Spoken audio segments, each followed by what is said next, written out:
डुआ क्षेत्र के चाय बागानों में जंगली हाथी के हमले का कहर जारी है। गुरुवार की रात फराकाटा ब्लॉक के तथास्ती चाय बागान क्षेत्र में एक जंगली हाथी ने उत्पात मचाया।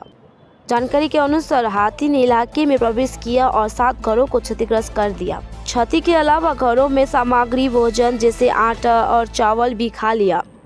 स्थानीय लोगों ने लगातार हाथी के हमले पर चिंता व्यक्त की है और मांग की है कि वन विभाग ऐसी घटनाओं को रोकने के लिए उचित कदम उठाए।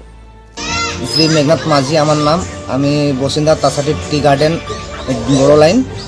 कल के नागाद 2:30टा रात्रे एक दांताल हाथी आइसे आमार घरटा एकटू चुरमार करे दिसे।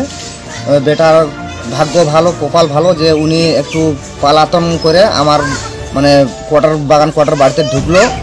यदि उनी यदि पालातन ना करतो ताहले किन्तु आमार छेलेर किछु दुर्घटना बड़ दुर्घटना घटते पारतो।